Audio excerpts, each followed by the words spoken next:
trigger warning. In this podcast, we talk about emotionally weighted and charged topics. If you're not ready, give yourself grace and come back when you are.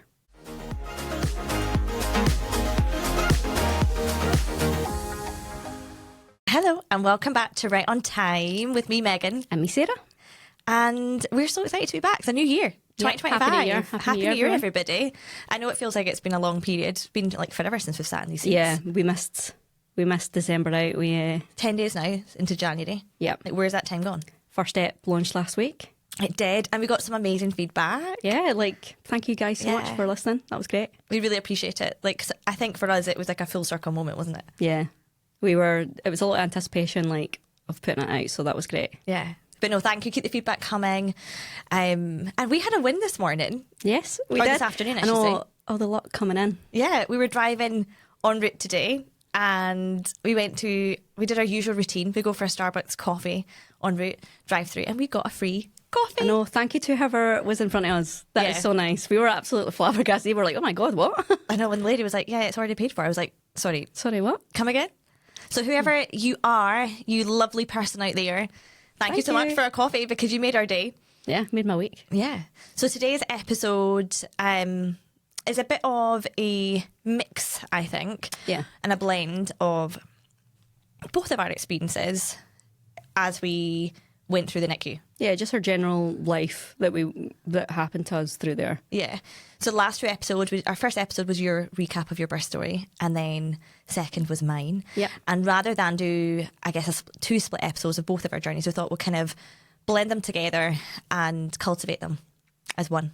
And see what was different. Yeah, because I think we both had albeit very similar journeys, very different at the same time. Yeah. Yeah, So, definitely. So, have you got a question for me or what? Because you're the host. You're the host today. I'm the host today. So, back in the hot seat. So, if you were to sum up your NICU journey in 3 words, or in fact, just sum it up in a few words, what would it be? I would say exhausting. Mm-hmm. I would say traumatic, which sounds traumatic. That sounds, quite saying that, hard hitting. Yeah. And probably, I don't know, educational as well. I feel like I learned a lot of things that I know that mums of normal birth journeys and stuff like that don't know. Mm-hmm. So, yeah, educational.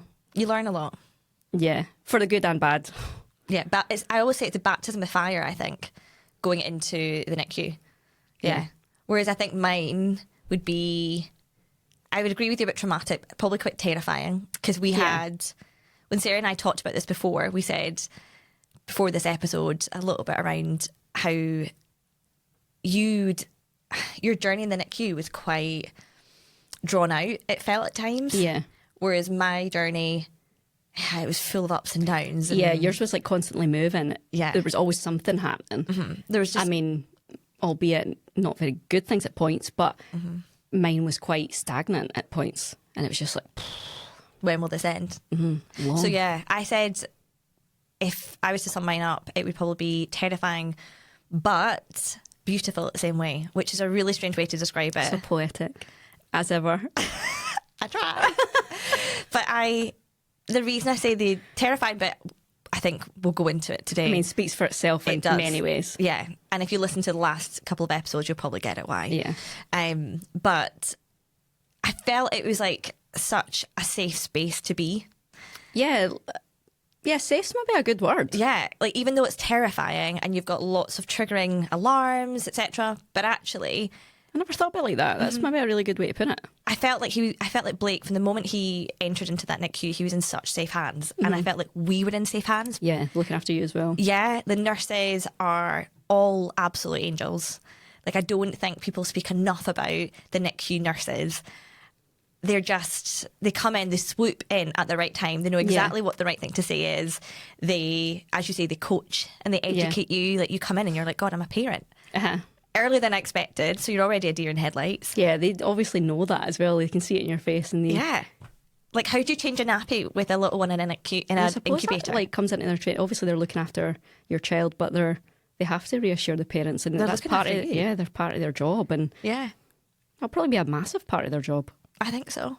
But no, I think it's beautiful because I think the environment is just so well thought through, or at least our NICU experience was, I think.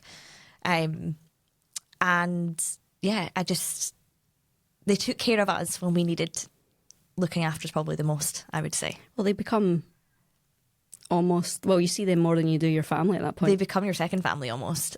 Yeah. For sure. I mean, even though it's ever revolving staff because different shift patterns and stuff like that.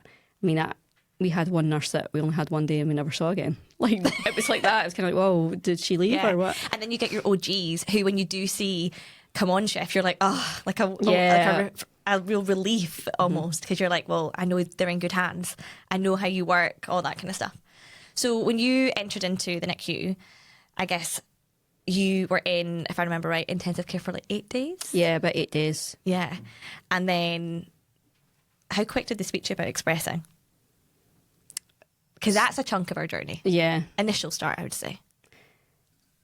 So, I mean, maybe when I was more lucid. When I wasn't hopped up in the pills. So maybe about 2 days after. So he was born on the 14th, the 16th was Father's Day, and that's my birthday. Mm-hmm.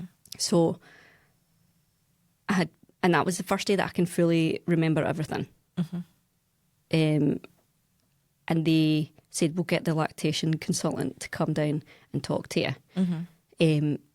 We'll just need to see if she can try and catch you. Mm-hmm. And I went, right, okay.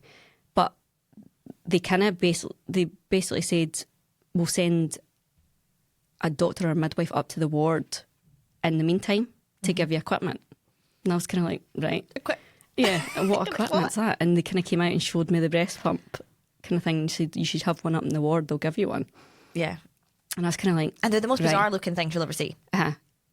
To be fair, they actually said to me, what is your plan for feeding?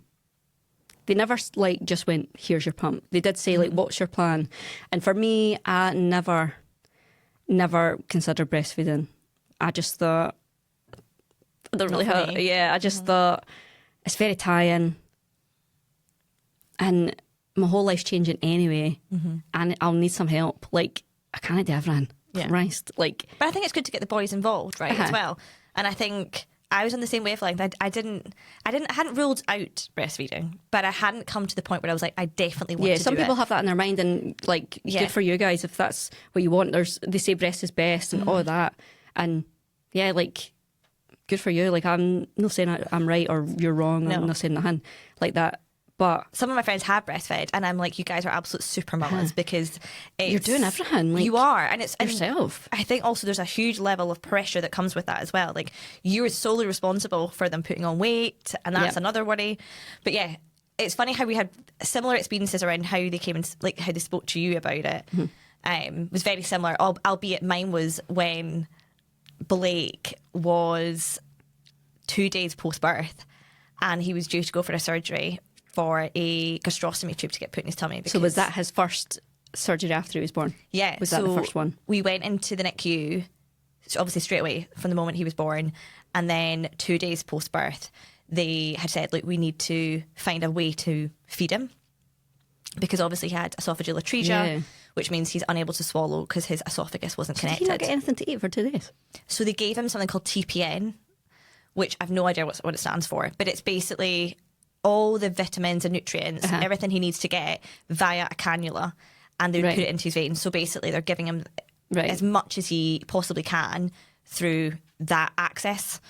But they were like, that's not sustainable, and TPN comes with its own risks as well. So they were like, our goal would be, we need him to grow, because we obviously they said to us from the moment he was born, our goal is to obviously get him as big as possible and as strong as possible to then withstand withstand that. Yeah, so they wanted to operate roughly when he was 2 kilos. So he was born I actually saw it, I brought it with me and I'll bring it out.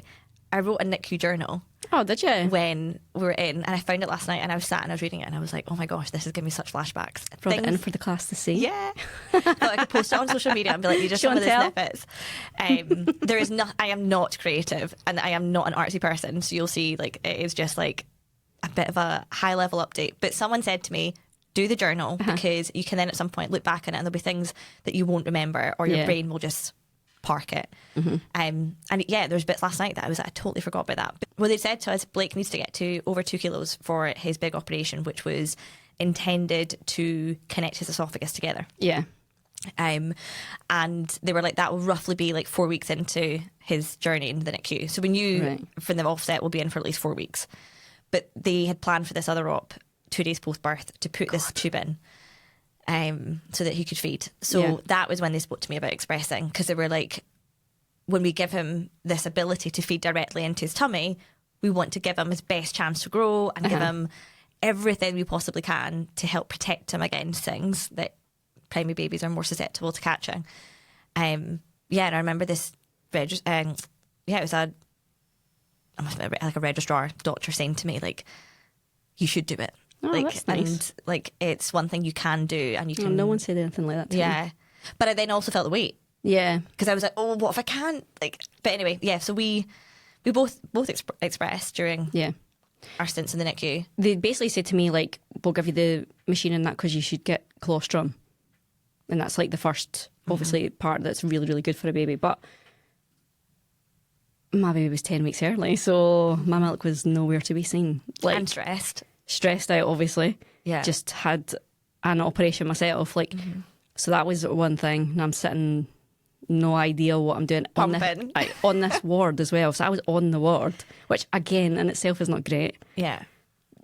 Like, pumping, not really knowing what I'm doing, and then with this tiny little syringe, I've got a photo of it, of like the first, and it's like 0.0 whatever mil. And you're like, yeah. I know, I was like, look, and I took a picture of it. And I actually the things you found on your phone. I know, I've got a lot of photos of like just it slowly going up, because my breastfeeding journey was very opposite. Yeah, like I was not an oversupplier. Like, if anything, God, I think the most I ever got was like 50 millilitres, and that was over a 6-week period. Like, I did not get any more than that, which is hard in itself. And we were speaking about this other day, because we were saying, actually, like, you more than anybody put pressure on yourself, and then you feel like if you're not producing enough, then you're not giving enough, which is quite stressful, because then all you want to do is give to your little one. I want to help at one point. Well, that's the thing, I wasn't going to, like I said, I wasn't going to breastfeed, but this was the only thing that I felt like I could control, like, and contribute to help. I was like, well, I need to help my child, like, so I'm going to have to try and do this, because I can't do anything else. Like Daisy the cow. Like, literally. I was saying to Sarah, I have a picture of me, and I can't explain to you just how swollen. Like, I literally look like Dolly Parton. It's awful. I remember texting my friend big. who has bigger breasts and being like, I don't know how you do this every day. Like, I do not know how you deal with having boobs. Like, because I can't. No. Like, I don't know what to do with them. I had the other end of the scale where I was oversupplying, and this is a thing I think people don't talk about enough when it comes to expressing, is there's not one single source of truth around what works best, because everybody's so different. But I then found that when we started to go down that expressing journey, everybody had an opinion, and I didn't know who to who to cloud out, who to listen to. And I found that I was just taking snippets of different bits of information, and then I realised this just isn't working, because I was so close to having mastitis. Well, and I was only like 5 days into expressing, and I remember saying to the infant feeding team, like, I can't do this. Like, I am in agony. And I got such a relief from just going into the shower. Did you? And just having like a letdown of just heat. Yeah. But I remember this is quite a funny story. So one of the midwives was like, let's go back to basics and go back to old school. And have you heard about the whole, like, the old wives' tale of cabbage leaves? Yeah. And I was like, I've no. heard about that as and well. she was like, they can soothe, they can really help. And at this point, I was so desperate, right? I was like, somebody give me relief. Like, this is so sore. So I don't even think that's an old wives' tale. Like, people do that. So like, I think it's legit, yeah, right? It's legit, I think. So we're obviously staying in the ward at this point, and I didn't want to leave the hospital. But Paul's sister, bless her, was coming down to visit us from Aberdeen, and I was like, I WhatsApped her and I was like, on your route, can you stop in and get me some cabbage? And she was like, yeah. Well, she knew straight away what it was for. Right. So I was like, she gets it. Well, anyway, she arrived, and then we went straight up to the NICU for her to meet Blake. And I just said to the midwife in the ward, who I got to know really well, I was like, there is a cabbage beside my bed. Can you put it in the fridge for me? Because I was like, it'll just wilt, right? Because it's absolutely roasting in there as well. Yeah. So anyway, fast forward, maybe like stink the place out as well, wouldn't it? Oh. Fast forward like a couple of hours, right? We go back to the ward after we've seen Blake, and I'm not gonna lie, I am sitting there being like, oh my god, I'm so excited for these cabbage leaves. Well, did it not work out? My midwife came back and was like, did you ask your sister-in-law to check that it was definitely cabbage that she bought? And I was like, oh no, she came to me a lettuce. Cauliflower. What? I'm not joking. A proper cauliflower. That doesn't even look like a cabbage. She was like, Meg, that is not a cabbage. Like, that is cauliflower. And I was like, are you certain? And then I looked at it and I was like, it's a full-blown cauliflower. She was like, that's not going to help you. I can't tell you, like, I was so, like, gutted. Oh, you were being so gutted. I was that. ending myself, but then also, like, absolutely devastated because I was like, what's my relief going to be? Literally. So yeah, that became our running joke. And then I had to text my sister-in-law and be like, you didn't get me the damn cabbage. What did she say? She was like, I was in such a hurry. Like, I went into M&S and just picked up the first thing that I thought looked like cabbage. Oh my God. So yeah. Cauliflower. Literally. So yeah, I didn't get my relief. It was a bit of a disaster. But yeah. So what happened then? I just, just generally, I just had to deal with it. And eventually I got this particular midwife who I really clicked with, gave me good advice and was like, just go back to basics, go in the shower. So if anybody's in this position and you are... And if someone's brought you a cauliflower, this is what you should do. One, don't be friends with them anymore. Well, to be fair, get them out of your life. Yeah. At that point, I was like, I even said to Paul, can I Uber, like, deliver a cabbage? Deliver it. Like, literally. So if this is you and you're struggling with your supply, whether you're struggling with not having a supply, keep going. And if you're at a stage where you're done, that's okay too. Because Sarah and I were at different stages where I was done because I was so sore. Yeah. And then I think you were done because you were like, you're exhausting yourself because you're up in the middle of the night. I know, that's the thing. What they tell you to get, like, because I'm like, what can I do to get this supply up? Like, what are all the tricks? What are my old wives' tales? Like, not the cauliflower. Not the cauliflower. But what the lactation consultant had said to me was like, make sure that you're getting enough rest. Your baby was in the NICU, that's not happening. Okay. Make sure you're having a good night's sleep, but don't miss the middle of the night pump because that's when your hormones are at the highest. And you're like, what? Make sure you're eating enough.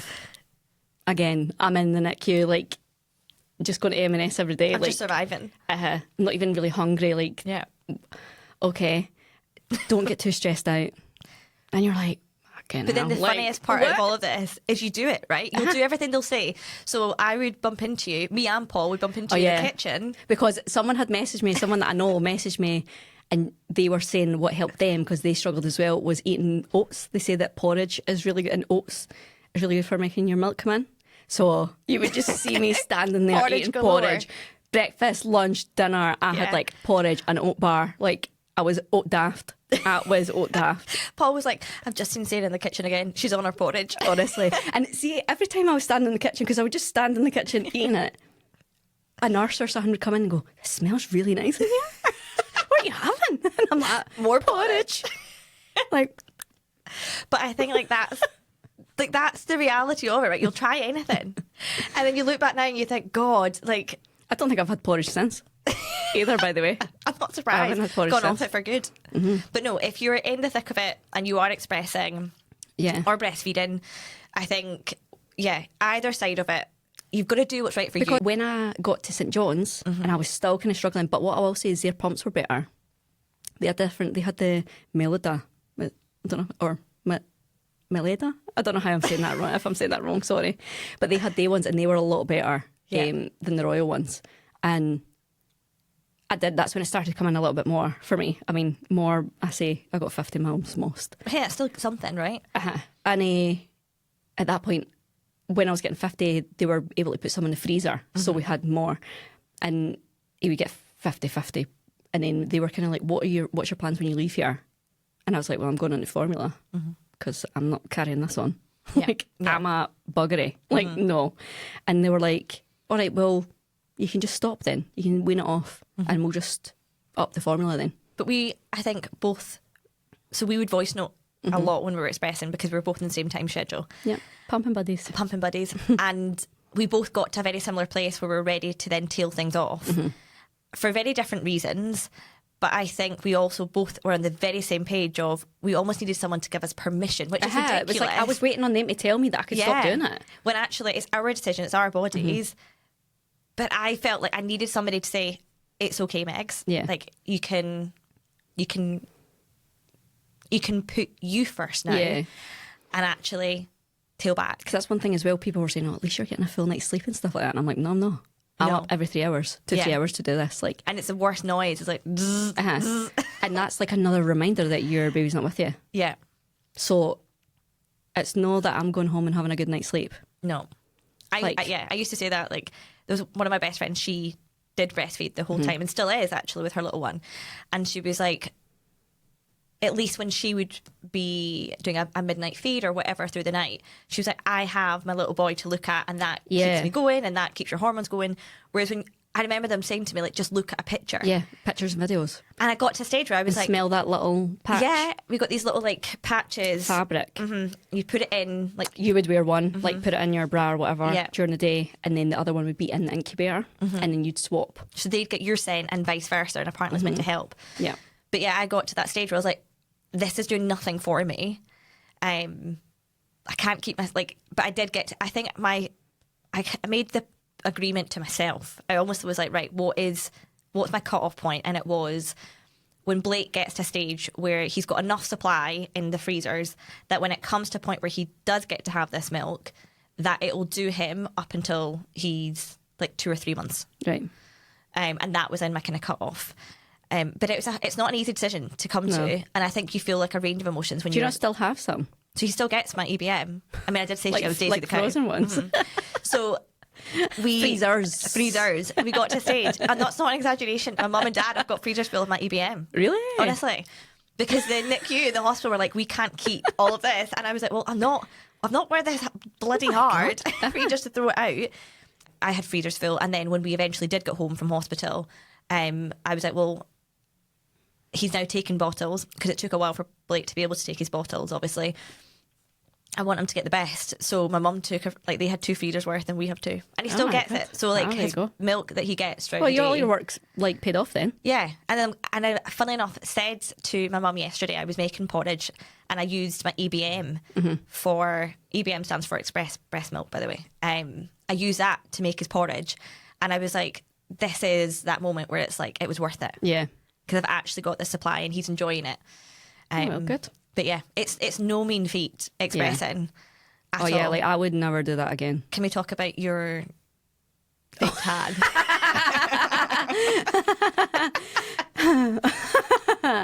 So you do whatever you can to make yourself feel better in these times.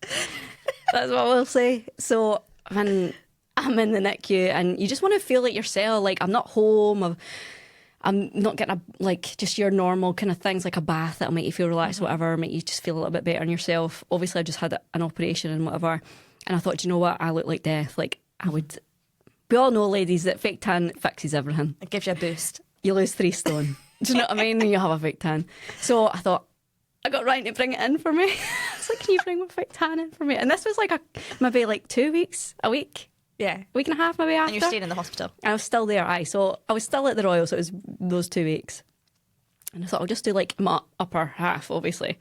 But then I thought, oh, I'm pumping, so I'll need to forget about this part of me. No, but then when you're doing it, you just kind of forget as well. So you I was get like, to have it. And then, so long story short, I had very white rims around the nipples. Sarah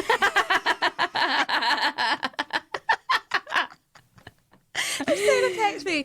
It must have been like 5 a.m. because we're both up expressing, and she was like, nah, I've just realised what I've done last night. And I was like, what? And she was like, I've just fake tanned as normal and woken up with circles around my nipples. So obviously when you're pumping as well, it was taking it off as well. So it was like, oh my God. Aye, that was not a good look. But Ryan was like, what's going on here? But thing is, well, you pump next to the incubator as well. So if you can't have a shield, you just kind of turn round. Yeah. You're doing it next to the incubator. And I was like, God, somebody's going to see these white rims. Somebody's going to see my white naps. But if you don't laugh, you'll cry. But exactly. when this happened, That's the the pair thing, of you us were just have to laugh. decked. You just have to laugh. We cackled a lot at that story. But if you're in the midst of it, or you're dwelling on whether you do it or whether you come to an end point with it, you've just got to do what's right for you. Yeah. And that's the thing, Yeah. like, it's not no right or wrong way. No, as not at well. all. And you might feel like they're pressuring you into it, and be your own advocate, like, and stick up for what you want to do. And if I was to give myself like advice to that stage, it would be, don't feel like you need permission to stop. Yeah, it's like, just do what's right for you, and you know deep down what that is. Yeah, the way my nurses said it when they were like, well, just stop then, as if it was obvious. As if, yeah, why are you still doing it? And I was kind of like, I was waiting on you telling me. I know. So, expressing. But I found this in my NICU journal. So I'm going to put this on the camera so you can see it. So the Royal give this out. I don't know if you got one. I don't think I did get one. Yeah, so maybe it's just for like special people, or those who aren't going to leave for a while. They're like, you need to write this all down. So it's called My NICU Journal, and one of the nurses created it. And it's full of pages and lovely like quotes and whatnot. But basically the whole point is that the nurses, while you're not there, they'll put in like pictures, updates. Oh, that's nice. So if you're not on a night shift, they'll put in something. And there's so many pictures that we'd come into in the morning. We'd be like, oh, that's so good. That's really nice. But I was going through it last night, right? And know what I found? Yeah, I've got them in a box. Yeah. Little And I don't know if you can passes. see that very clearly. But it says parent neonatal unit. And I don't know how you feel when you see that. I like how you've got the actual plastic thing. You know, I know, that. I proper like stole it. Paul was Yeah. like, you can't take this. Like, watch me. Because mine are just the paper bits of it. Yeah, I kept the one parent and then one visitor. Yeah, I've got the visitor ones as well. Yeah. Yeah. But yeah, you had to wear that everywhere you went. Like when you went in and then there was doors, Yeah. you buzzed and you had to show your Show pass. it. It was almost like I mean, you're... they eventually, like, they know you. Yeah. You get to a point, like we said, but you still have to kind of wear it about. Yeah. I remember sitting in the dining room in the Royal, like in the canteen, and there was a woman kind of like sitting at the table directly opposite me, and she had her baby in a pram, and she kind of looked at me and she went, "How's your baby doing?" And I was like, "Oh," I started watering, like, "Yeah, he's doing well." Like, and she was like, "We're out a couple of weeks. We're just coming back for like a check-up." And like the baby was doing really well, so we didn't really go any further in the conversation because she was just about to leave. But She knew it. She yeah. got it. Oh, look, my eyes were on. Oh, how long's it been? And I've You got today. tissues? No, I don't have any today. I was being strong today. I have tissues if you need them. No tears are leaving. We're okay. But yeah, I was going through this last night and there was bits that I was like, oh gosh, like I totally forgot about that. So I'd say my journey was slightly different, but you had 8 days, obviously, in intensive care before you then graduated to the next room. Across the hall. And I guess where our journey was slightly different is that we spent all of our duration in intensive care in the NICU. So we were there for 9 weeks. 9 weeks total. But we were there purely because of the fact that Blake was a surgical patient. Yeah. So they knew you had the surgery and whatnot. And like I said in my episode, clinically, Felix was fine. He just needed to grow. Yeah. But that's where ours differs as well, because overall our stay in the hospital over 2 different hospitals was 6 weeks. And I spent every day just sitting beside that incubator cot, all those steps, and nothing was happening, if you know what I mean. Like, yeah. Just basically yearning for... it was just, we're just sitting there. Like, Yeah. there was, and not that I wish that he was getting any kind of operations or anything like that. It's not that, but it was just boring.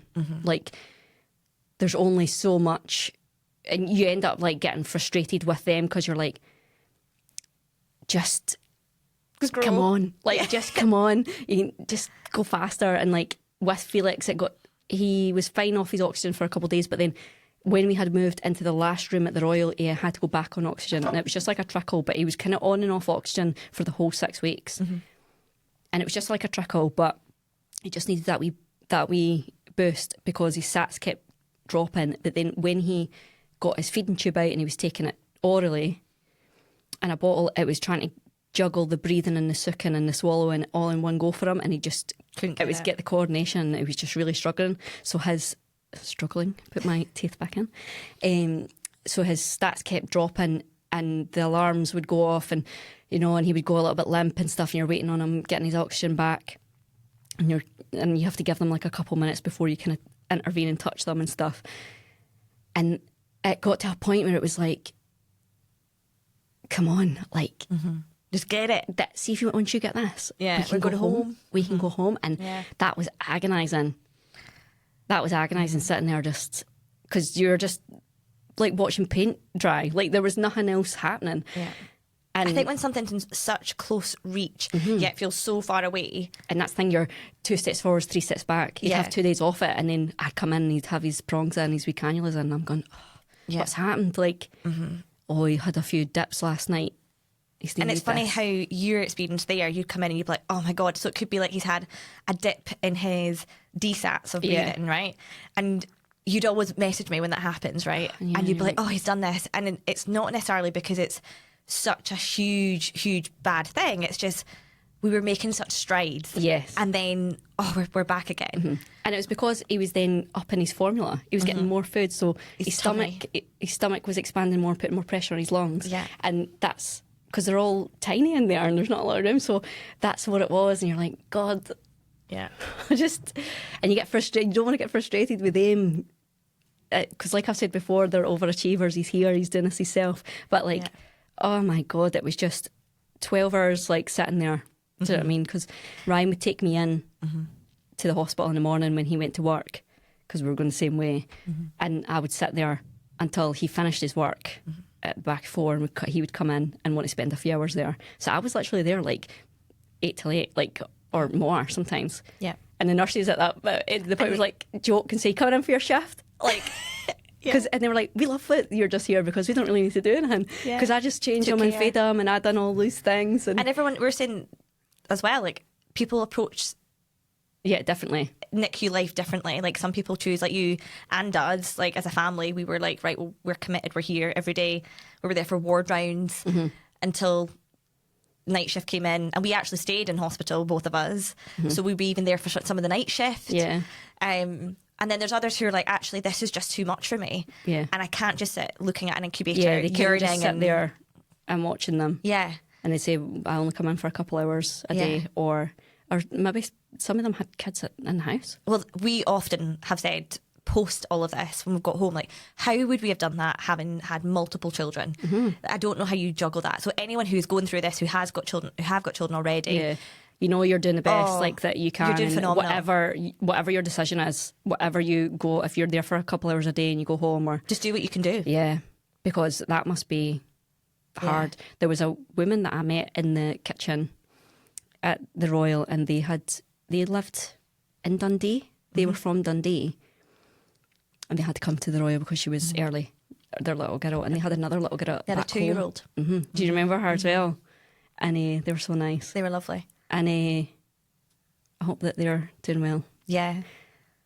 They went home for a weekend because they were like, we're going to have to go home. And they've got a 2-year-old at home. What do we do? A 2-year-old who's sitting thinking, where's mum and dad gone? Yeah. And not understanding it. I think he had to go back to work as well. He was like, I need to go back to work because...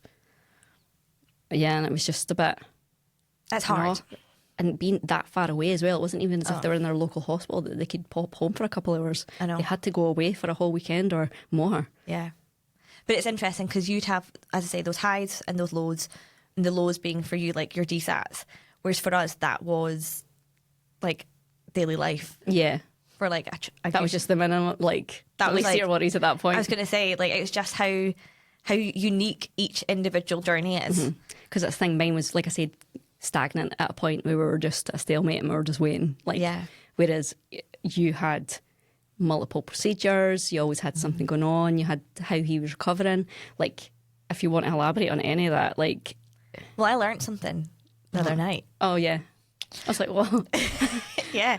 So, so when Blake went in, he had a surgery 2 days post-birth to put a little tube in his tummy, which went really well. And how did you feel at that point? He was going for a little operation. Oh, I found that really hard. That operation... Because obviously he was tiny. It was teeny, and it was the first. Yeah. So the first was always going to be the hardest. And it wasn't even that big an operation, but it felt like a big thing because he was so teeny, as you say. Yeah, it would have been a big enough operation. Yeah. But yeah, he did really well. He came around really quick, recovered. And I look back now, it was such a small thing. Yeah. But it felt huge. And then, he was great, was just growing. But because his esophagus wasn't connected, he still produced saliva but couldn't swallow it. So he had to have this thing called a Rapogel tube in his mouth. And it was... Oh, Paul and I hated it. Mm-hmm. Like, we got to a point where we're like, we loathe. You know how in The Grinch, it's like, hate, loathe. We loathe that Rapogel tube. And it was just because it had to get flushed with sterile water every 15 minutes. And at one point, Blake was, and it would get clogged up. And it was just, it was terrifying. It was... relentless, because if that would clog up, it could choke him. Yeah. And it was really hard because you really had to put your someone trust. had to be there all the time. And you had to trust that if you weren't there, the nurse was really keeping on top of it. And you know how busy it gets in that NICU. It changes at the drop of a hat, innit? Very. So yeah, that Rapogel stayed with us for the first 4 weeks. And yeah, the first 4 weeks was just growing, and he, at that point, when he was born, he was intubated, but wasn't intubated for very long. Right. He was in on high flow. So his breathing was never really an issue. It was just his esophagus, really. And then he obviously went for his big op. That was planned for the 4 weeks. Yeah. So that was planned for the 18th of June. I remember that. And it was like... Yeah, that makes sense then. Because That makes sense. Yeah. You guys weren't far... Felix was born the 14th. Yeah. So you weren't far behind. And yeah, he went for that operation. There was a lot of build up to it. That was terrifying because it was huge. And then we had an anaesthetist sit down with us. And actually, they didn't sit down with us. They sat down with me because the night before the op, Paul had tickets to go see the Foo Fighters in Glasgow. Okay. And I was like, please go, because he's a big Foo Fighters fan. And if Paul could be anyone in the world, it probably is Dave Grohl. Although now that he's had an affair, maybe not. See, when that came out, I was like, I was shocked. God. I was like, Dave Grohl, let me down. Come on, can we not at least have one nice one in the world, right? Fucking hell, completely shattered. Yeah. But that's another conversation altogether. But big Foo Fighters fan, and I was like, go, and I was like, you'll get back anyway before the operation. You'll be back by midnight or whatever. But the anaesthetist came that night, and Paul had gone at that point, and he sat me down, and it's probably the most traumatic and deep conversation we've had ever with an anaesthetist, and he was like, you do know that there's a chance that he will not wake up from this. Oh God, and you're sitting there yourself on my own. But I was really thankful because one of the consultants, who was just lovely, she came and sat with me, right, and it was at the right moment, and she just literally put her hand on mine and was like, are you okay with hearing that? And I was like, I've got to be. And well, not really, but yeah, what can we do? But so he had that operation, and they had told us that operation would be a big op. So he was away for at least 8 or 9 hours. Wow. So they're like, get out the hospital, to do as much as you possibly can, just so you're not thinking about it. And they've said, we will either do 2 things. So Blake was born with esophageal atresia, and there's different types, but his was long gap, meaning that his esophagus had tried to develop, but hadn't completely. So he had his upper esophagus connected, or developed, I should say, and then his lower esophagus had developed, but they just had a gap in the middle. In between. So they just were like, we'll just try and pull this together. But they were like, we'll either do a traction, so basically put some stitches, and then we'll hold it for 10 days, and then revisit it, and then try and do it. See if it's fused and see if it's joined. Or we may go for the full shebang and connect it in one, but that doesn't happen very often. But naturally, Paul and I were like, please do it in one. Because I can't go through this again. Yeah. But we didn't, they very much put our expectations really low to be like, that's not going to happen. But lo and behold, they came back and they were like, we've done it in a oneer. And great. Yeah, I'll never forget that moment. That moment, I just said to Paul, I was like, I don't want anything else more in life. Yeah. We've won the lottery here. Yeah, that's amazing. But yeah, he had that. And then, a lot of complications. Yeah. which we spoke about in the first episode, where he had a pneumothorax. And I then learnt the other night when we were catching up that We were talking about like just different points in what we wanted to hit in the podcast, you know, meetings and stuff. But we were talking about like moments that'll stay with you. Mm-hmm. And there's loads of things that, I mean, the whole thing's going to stay with you to a point, innit? But one moment for me that wasn't about Felix, or it was just about being in that traumatic. being in that environment that I will just hold, was I was sitting up, we were in a corner, we were in the far corner, our little bay, and I was sitting with Felix on my chest, and like what you do, you just sit there like having a cuddle. And then it was a weekend, I think, because there was no one there. It would have been because it was the on-call. So, yeah, it was on-call support team. Yeah. Because at the weekend, it's like a skeleton team. Because I was the only parent in that room at that point as well. There was no one else there. And I remember it just being so quiet and chilled out. And then, well, not chilled out, the alarm, like the wee monitors were going in that. But then an alarm being pulled. And it was like the alarm. There was a red button next to the two rooms that join, like the doorway. And there was a red button and you just saw someone push it. And I was like, oh my God. And it literally went 0 to 100, like so quickly. There was just so many people came into the room. So many doctors in their scrubs, like that were like quickly washing their hands. And there was just, I'm going to say maybe about 10 people like came in, and there was obviously nurses and everything like that. And I was just sitting up the back in this corner like, oh my God. Holding like, Felix so tight. Yeah, like, what do I do here? And they all rushed to Blake's bay. I didn't know this. And the separators, like the Dividers. I never know what they're called. I always say shields and stuff like that. Like, I have no idea what they're called. They're basically room dividers. Went round the bay. So I couldn't see what was happening, but there was at least 6 doctors around him. And nurses and stuff like that. And then there was other people around at the other side kind of grabbing things for them and going to get things. And I was literally just sitting like, oh my God, should I be here? Like, if you know what I mean, I can't move. You couldn't, because you can't escape, because all the nurses are on him. Yeah. And Blake's bay was right at the door to enter the room. So it was all blocked off, like I could not leave.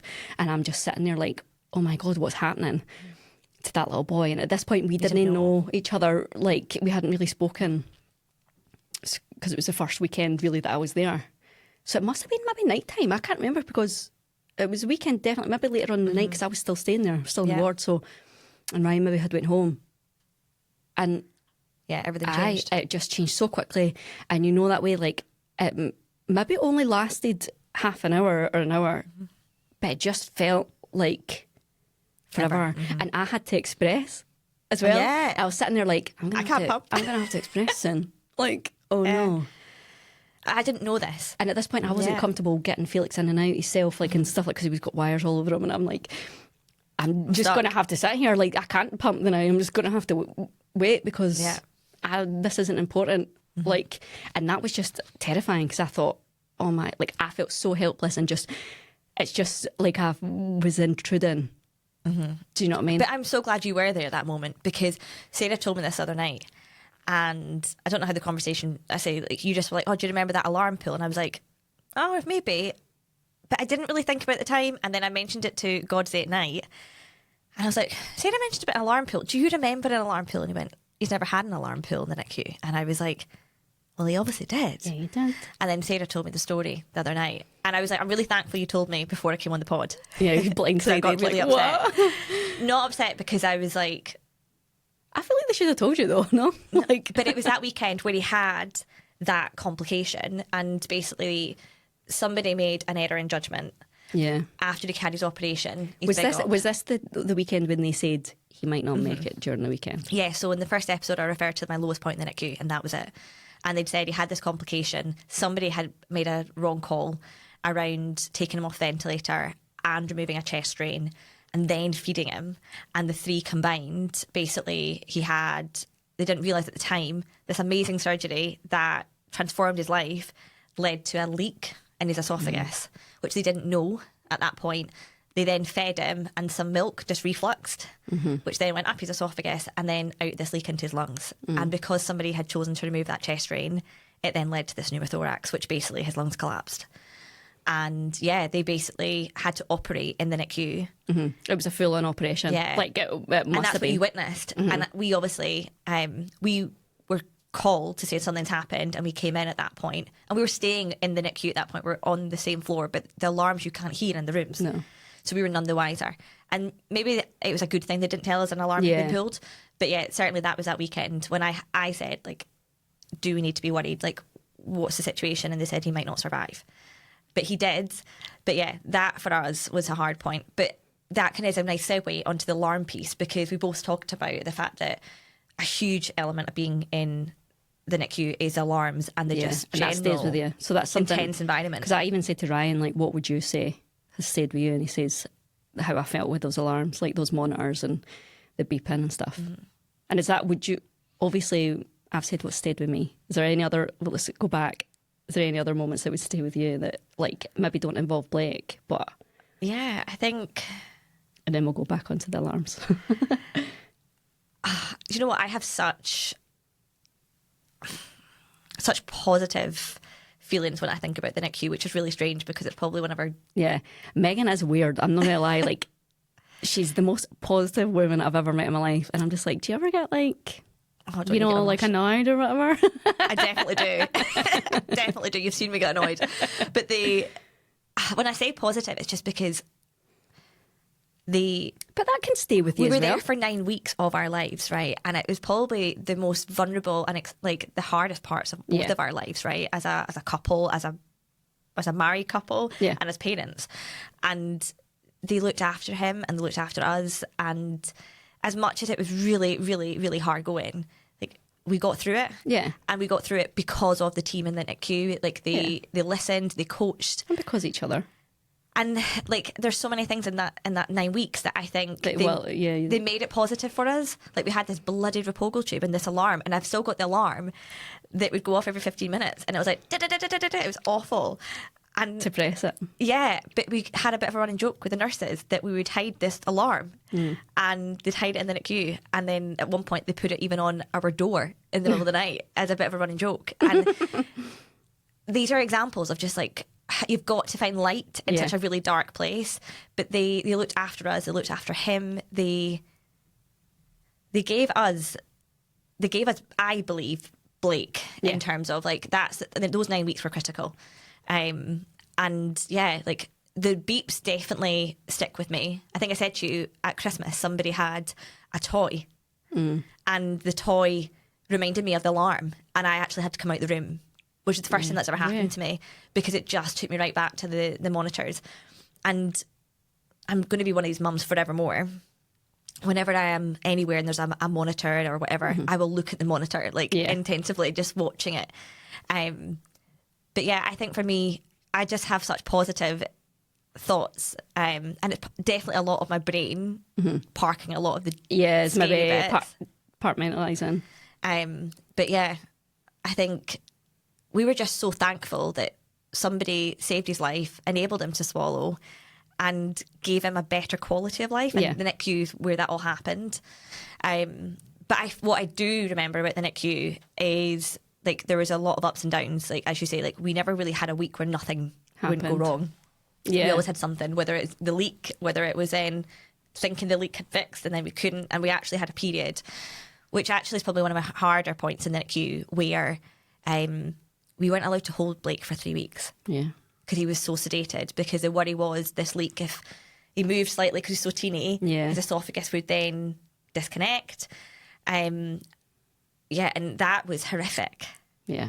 Like, yearning to hold him. And all I could do was touch his finger.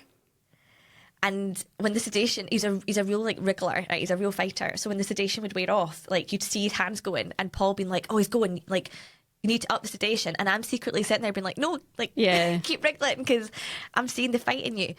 But yeah, 3 weeks, like, not holding your baby for 3 weeks is, like, unimaginable. That for me, but again, like, you just get through it, right? But I also remember moments of real, like, tinged with bittersweet emotions because graduating. Yeah.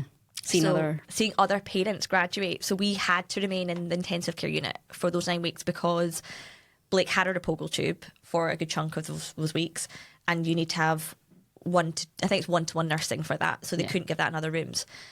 But seeing other parents go into other rooms, which was a symbol of your baby's doing well and they're closer, one step closer to home.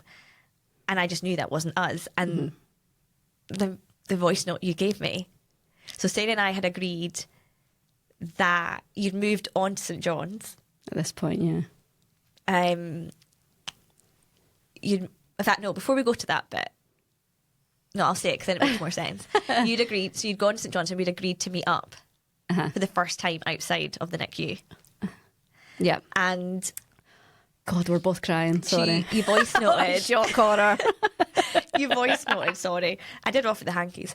You voice noted and said, I don't know if I'm going to manage to see you tomorrow because, and don't tell anybody because I've not told a soul yet, there's chat that we might get the wee man home. Mm-hmm. And I remember sitting in the corridor in the NICU and Paul being like, why are you taking so long? Come on, Megan, what is it? Who's you chatting to now? And I went in and I just was bawling. And Paul was like, what's wrong? What's happened? And I was like, Sarah and Felix are going home. And he was like, whoa, that's amazing. And I was like, I'm so happy for them. So happy for them. And he was like, then why are you crying? And I was like, it's such a bittersweet moment because I was like, I'm so overjoyed for them. Like, that's all she's wanted. That's all I wanted for her and for Ryan. But we're not there yet.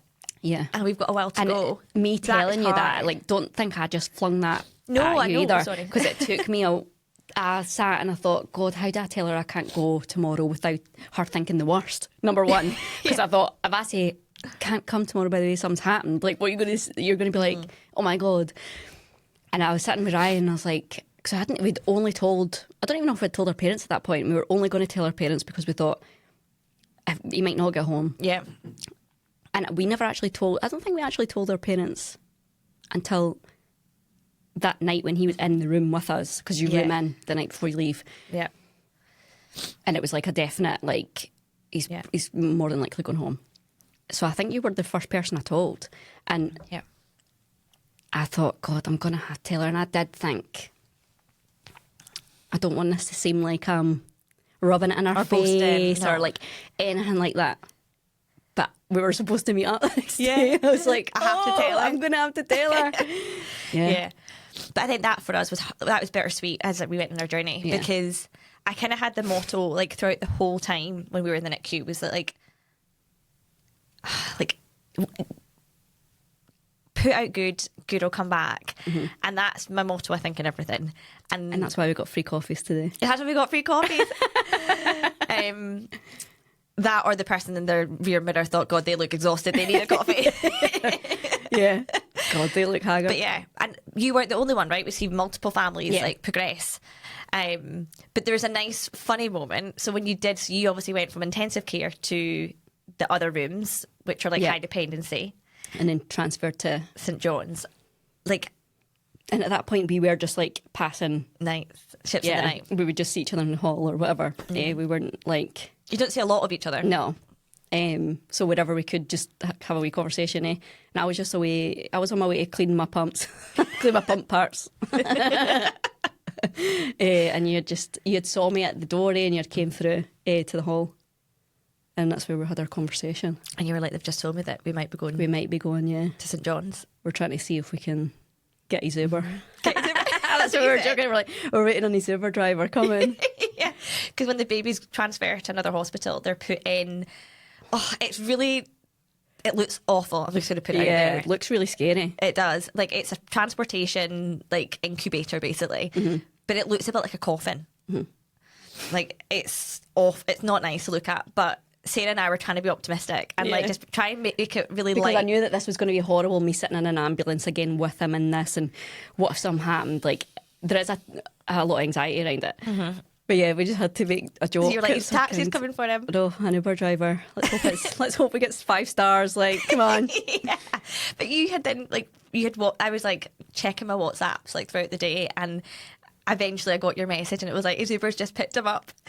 Literally, I washed those parts, went into the room, and like, she was like, there. And she game was time. like, almost putting him in it. And I was like, whoa, like, you're not even waiting for me to come back here. Like, Yeah. this woman was just there and she was just transfer him into this big thing. And I'm thinking, Yeah. oh, like, shit. But I think how you felt about going to St John's was probably how I felt then at 9 weeks when Blake then went to Sick Kids. Because it's daunting, it's change. You've been well, I guess, the Royal Infirmary NICU. Yeah. From And the you moment, get used to that. Yeah. And you get used to the people there. Institutionalised for sure. Yeah, and you get used to the people there and you know how it Yeah. works, you know how everything works. And that was my worry. I thought, because the one at St John's is a lot smaller and you've been told it's a lot quieter. A lot of the nurses and that are like, you'll like it there. It's really quiet. It's nice. And it is quiet. Going back to why the Royal isn't quiet is because of the monitors and the alarms in the rooms, because there's so many babies. There's so many, and there's so many different monitors and things picking up different sats and stuff that there's just a constant beep, multiple beeps, and that's like we were saying, what you remember. That is one massive thing that I remember, and what Ryan remembers, and you as well said. Even the nurses, when we spoke to them, that they felt the same way. Because it was Ryan that said to me about it first, because he obviously had to go home after he was born. He said, I lay in bed and I could hear Phantom. the phantom peeping, the phantom beeps. Yeah. And he's like, I had to put the TV on Yeah. to go to sleep. And I think also when you're in the NICU and you hear a beep, you immediately think, oh my God, is it my baby? yeah, and you're like, and there's just constant. So you're Yeah. like, oh my God, straight onto the monitor, looking at his numbers, like, Yeah. and things like that. But it could be the baby next to you. And that's the thing. Like, anytime his oxygen went below a certain point, it would beep. So you're like, it's a straight response, just automatic. And yeah, like, you go home. I went home for the first time for a couple hours just to grab some clothes and stuff like that. And I could hear it all the way home. And then when I was in the house, I had something to eat, and then I packed some clothes up. And the longer I was there, and I was only there for 2 hours, the longer I was there, it was getting louder and louder and louder. It's like, the only way I can describe it is as if you're in like a horror film, and then the music's slowly building in the background, and it's like waiting on a climax, and you're going to get like a monster at you or something. It was like that. Yeah. And it was just an internal alarm telling me to get back there. Yeah. It's like, you need to go back. There's something wrong.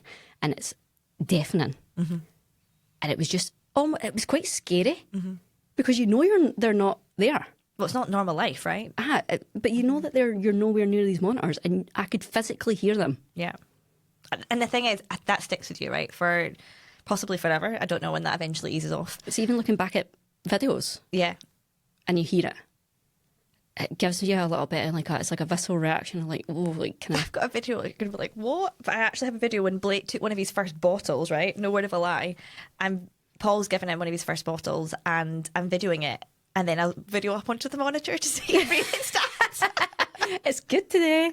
They're like, he's still breathing. Like, that's not normal. No. But that's where we got to. But I think, like, you're right. I think everyone deals with those monitors differently. And I just got so in tune with it. I was like, this is just our life, that I just... You end up not hearing them. A wee bit. But then when we moved to Sick Kids, that was a very different environment. And there's a lot... So you moved to St John's. Yeah, and there's only 4... There's 3 rooms and there's only 4 bays in a room. Yeah, it's much more so intimate. a lot. Yeah. Yeah. And there was hardly... Like, there was only 2 babies in the room I was in at one point. Yeah. Do you know what I mean? And the monitors are less... Yeah. They're less, I don't know, impactful, I would say. Yeah. It did calm down for me then, but I think because of that, and that's what they mean, it's quieter. Because the babies are weller. Yeah. Yeah. And there's just less of them. So, yeah. Whereas I think, and I think also, like, I kept on saying to you, I was like, Sarah, they're telling you you're moving because he's ready to move. Yeah. And it's trusting that. Whereas when we got the tap on the shoulder to say, you are moving. Yeah, it wasn't because he was graduating, like, he's well enough to do No, this. they're like, he just no longer meets the criteria. He's aged out. Yeah. He's too big now. Yeah. So, yeah, when they get to full term, the NICU no longer really Applies. Yeah. and they were like, you need to move at some point. You need to go into the Sick sick kids. kids ICU. Like, Which is really unusual for us, I think, at that point, because we were like, I say unusual. He was the biggest kid in that NICU for so long towards the end, and then he went to become the smallest. That I found really hard. Yeah. I remember you voice noting me being like, we went and looked at it and I just don't. It's soulless, which actually, so we then spent a further 10 weeks in sick kids in high dependency for a good chunk of that. And yeah, like it felt quite soulless. But when I look back now, it really wasn't. It just was different. Yeah. And actually it was changed. And it was the exact same for me for St. John's. Yeah. Because remember the first day that I went and I was like, I don't like it here. Yeah. You're like, I don't like the people. I was like, I don't like this is not for me. Like, I'm not into this. But it's because the staff's a lot smaller. Like, what I will say, and I did say to the nurses before I left as well, I was like, you need to wear name tags because they don't wear name tags there. Yeah, whereas in NICU they all do. And there's like a board and it tells you who's looking after your baby. And I'm like, well, I don't know who that person is because I don't know who's who. And I'm just like, Laura, like, hello? I don't know who you are. And that really, I did not like that fact at the start. Obviously, you get used to it because you know who they are at that point. You know all these people. But at the start, I just thought, this is not how I'm used to working here. Like, because in the NICU, you go in and the person comes up to you straight away and says, I'm this person, I'm looking after your baby. Whereas that wasn't the case there. Yeah. Because there's only a limited amount of staff and babies. Like, so they were busy looking after a baby. Like, that's why. Yeah. But at the same time, you are you're just like tunnel vision on your baby. So you're thinking, well, someone should be coming to say to me, change. I did say that, like, that was my feedback. I did tell them that, so this isn't not. But after that first week being there, I did really, and I really liked the staff. They were all really nice. They were really nice, but I think I just had my guard up, and you were the same going in there. It was just total change, and you think, oh, I don't like this. I really didn't like the change, and I realised that in this whole situation, like, change is hard, and I had to kind of really reframe it in my head. We both did, Paul and I, around change has got to be good here. Yeah. He was graduating sick kids because he was well enough, he was full term, and actually we just needed him to grow a little bit and then work on his feeding, and then we'd get him home. And all his consultants and experts were there. Yeah, so they're all under one roof. And that's what I was saying to you, voice notes, you've been like, Megan, this is easier for you because they're going to be right there if anything happens. Yeah. They're not, the NICU, they're going to have to phone them. They're maybe be busy and be like, oh, come over in 20 minutes or whatever. They're going to be there. Yeah. And I think those 10 weeks were definitely, if you were to ask me what's my experience of sick kids versus my experience in NICU, I probably don't have such a positive experience purely because that change was really hard. And at that point, you're ready. You're like done. I was ready to go home. You were done. Yeah. Like after 9 weeks, you're just like, get me out of here. And also, by that point, we were living in like Ronald McDonald's. Yeah. And as well, you had said to me, I remember this, you telling me after you visited it and you saw older children there and you just thought, is this a look into my life? I forgot about that. And I was like, I just didn't know what to say to you. Yeah. Because I just thought, I don't know. Yeah. And, you know, that way it was like I almost felt like, was this... I forgot about that. Oh, sorry. No, I always was like... It's Megan's turn today to come. She's pulling out all the shots. I almost felt like, am I looking into a crystal... Yeah, am I just looking at my future here? Ball. And they're bigger kids than Blake and who really weren't very well. And I was like, is that what our life is going to look like? And kids who would bounce in and out all the time, and I found that really hard because I think I'd been so optimistic and positive, and then this hit me like a ton of bricks. I was like, and I feel like you've been like that, hit me like a ton of bricks, because I was like, right, I need to be the strong one now. You were though, and I was like, I need to be the one that's like, it's all going to be okay. But you also, and I think that comes on really nicely to what I want to talk about support before we wrap up the episode, is like in that stint, so like those 10 weeks for us they were their hardest. Yeah. Albeit we'd had some roller coasters in NICU. Sick kids was really tough because Blake you're in a bigger hospital. They're not in an incubator anymore, so they're exposed to more bugs. He got multiple infections. Yeah.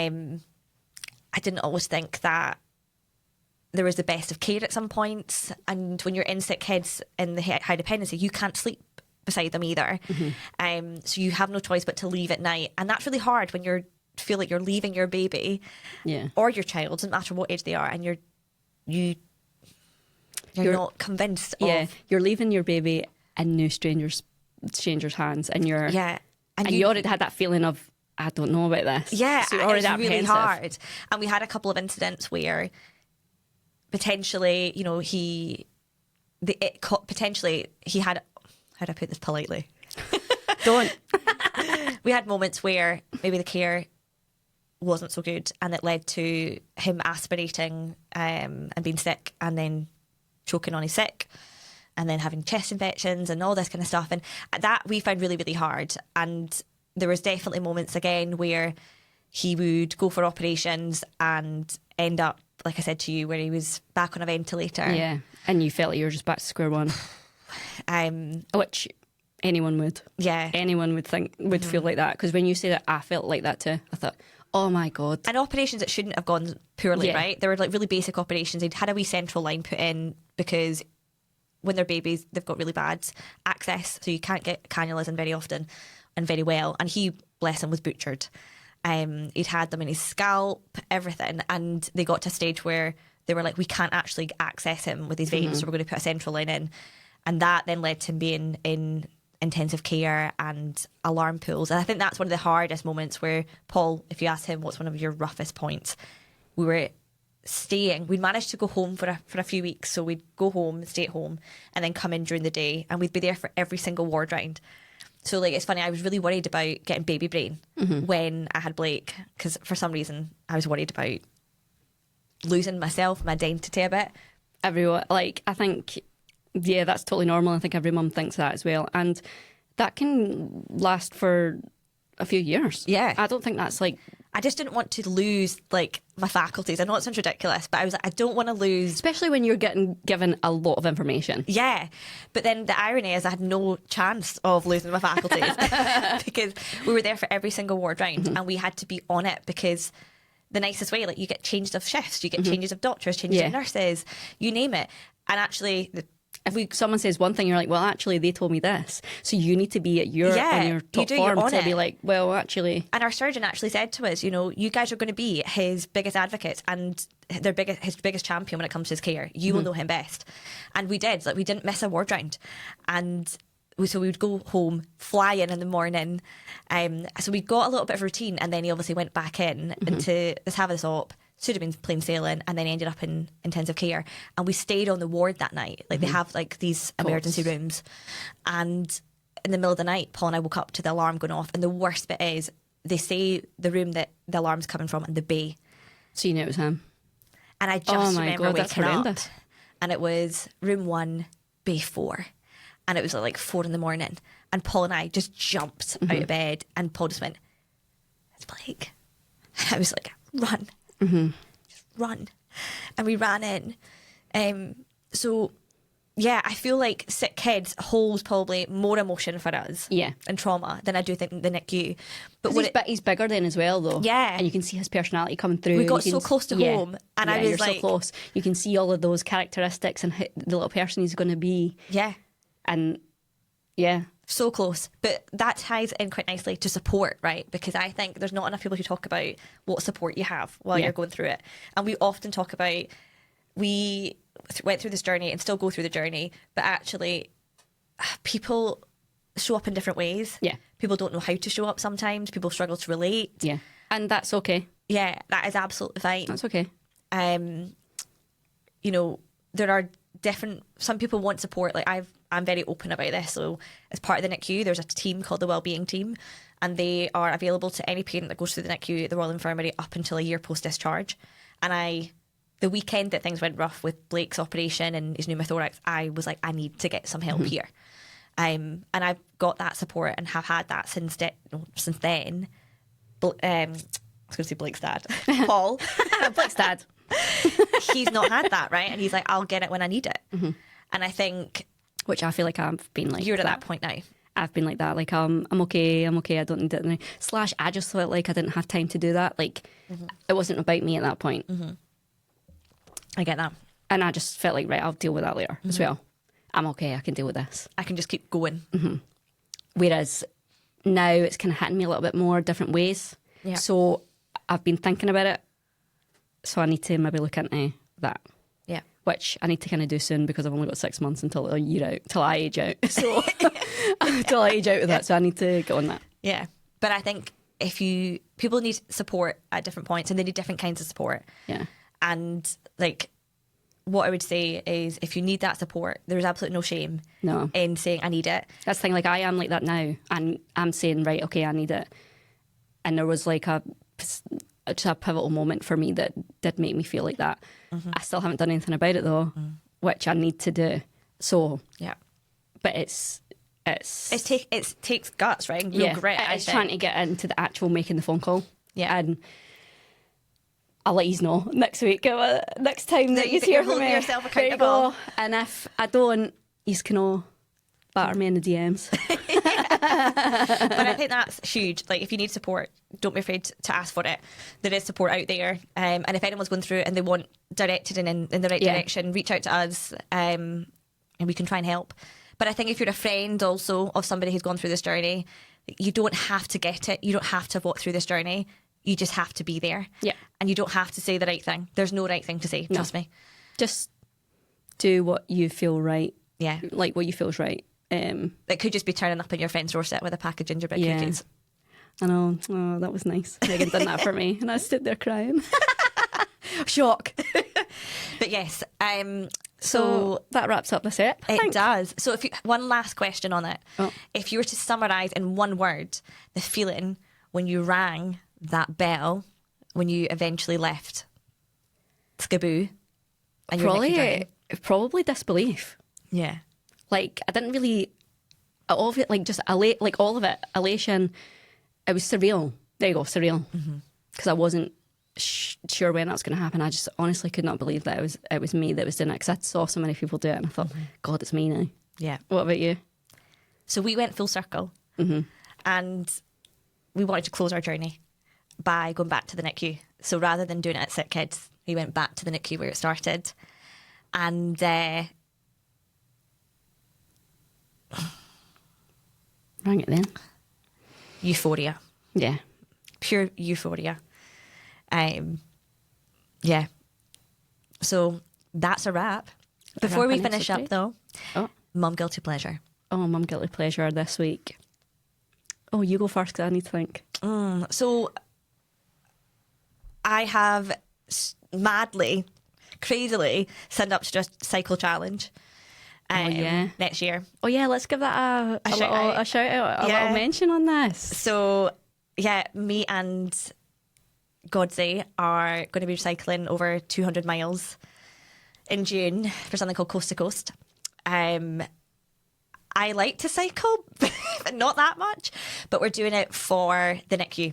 So we're going to raise money, as much money as we possibly can. So there'll be some links that we'll start posting at some point. Fling it in your face on socials. We're going to be unapologetically in your face with it. But yeah, and when you're doing that, I'm going to be on the sidelines with cheating a little sign and a glass of Prosecco for you. Yeah. So we're doing it from coast to coast. So we start from like Dumbartonshire and then we end up all the way up in Aberdeen. And it's over 4 days. And there's a big bunch of us. There's about 70 odd of us that are doing it. And it's for a number of charities, but we have nominated Simpsons Neonatal and they've been selected. So which is great. So my guilty pleasure right now is when I get a moment to myself to jump on my turbo trainer and actually do a bit of exercise and some training. You make my guilty pleasures and things like that just look really shit. Like, because I'm going to say, the Traitors. I fucking love watching the Traitors. No, the Traitors are phenomenal. It's like my World Cup. Okay, like, I love it. I love that shit. Would you be a faithful or a traitor? I think I'd be a great traitor. I'd maybe cry, but I think I'd be great. You'd be crying at the round table far too much. I know, and see, to be fair, Livy's doing my head in. Right, that's another story. We could talk here forever. But we've got to share other mums' guilty pleasures because we've had you lovely listeners reach out to us and tell us your guilty pleasures, and you kindly shared some of them. Yeah, let's give a couple. Yeah, so one was, which I really rated, telling my other half that the queue at the post office was absolutely mental, but I just went to Starbucks. Don't tell. Class. Love that. One of them, buying a Spice Girls Yoto card. I don't know what a Yoto card is. I think it's a bit like one of the Tony boxes you get, like it plays music. So buying a Spice Girls Yoto card for my baby's Christmas so I don't have to listen to any more nursery rhymes.